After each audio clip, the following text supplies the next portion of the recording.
ask a younger sibling, family friend, or a current K-12 student what they have read in school, their answer might surprise you. Many books that you might have read in school, like The Diary of Anne Frank, The Giver, and Harry Potter, are no longer accessible to students. For the past month, Technical Director Andrew Galster and I have been diving into the debated topic of book banning.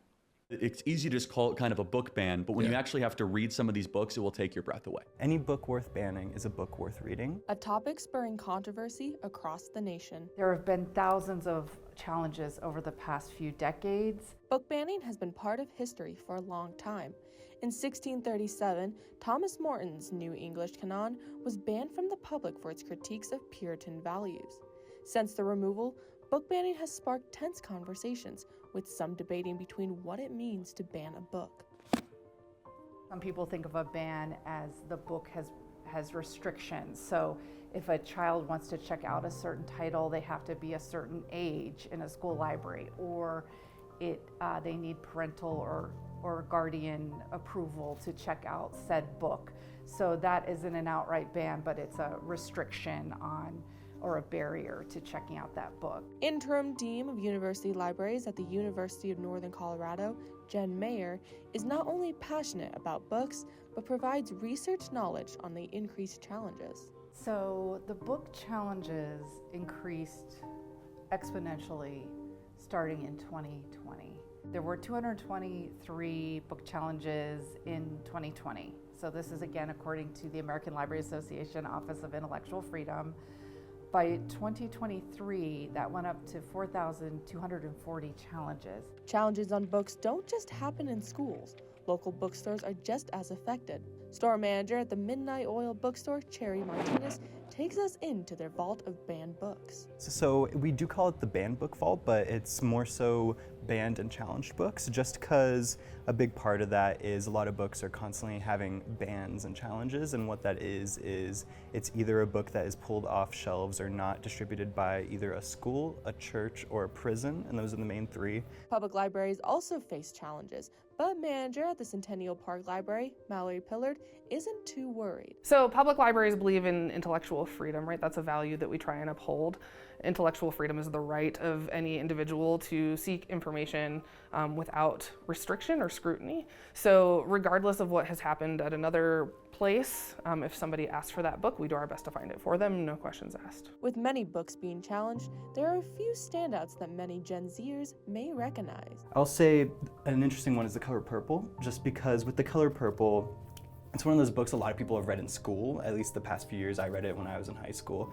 And so I have people coming in, they're like, oh, I read this one in school, I read all those in school. Many books like Fahrenheit 451 are challenged due to the content they carry. I thought of Fahrenheit 451, the classic dystopian novel by Ray Bradbury. And he wrote that in the 1950s.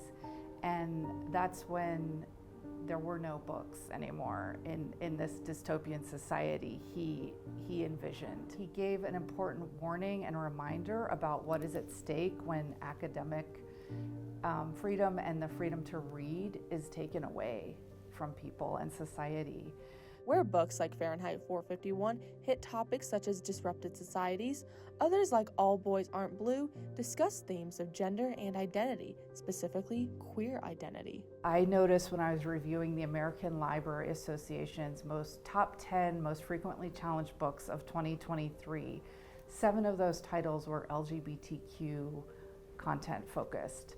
And that really jumped out at me. According to the American Library Association Office of Intellectual Freedom, 76% of challenges are for books, and 24% of challenges are for specific programming and book exhibits and displays. In the case of banned books, there's a lot of books that have sometimes heavy content, but I think because of some of the more challenging content that might be present in those banned books, all the more reason to learn about it, right? Despite books being challenged or removed from school districts or institutions, Cherry believes there are other ways to protect young minds from mature content. I don't really think any book should be banned in any form. I'm a really big advocate for kind of just more age rating with books. As the debate continues, one thing remains clear: books have power.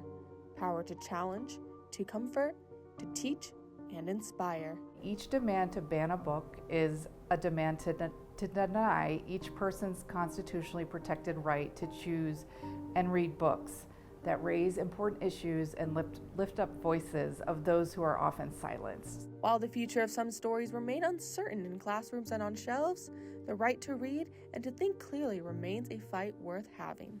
Now, I may have never read Fahrenheit 451, but I did hear about it in school. A lot of my friends did read it. Did you ever read it? I did not read it, but there were a lot of books that are now being banned that had a really profound impact on me when I was growing up. Like what?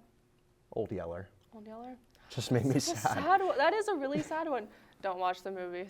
It's heartbreaking. Yeah, and another book that's being banned that's more recent is like the Hunger Games trilogy. It is, especially with all the new ones coming out. Yeah. You know, that's going to bring up some questions. So it's pretty interesting. So start paying attention to what books you might have read in school. Absolutely.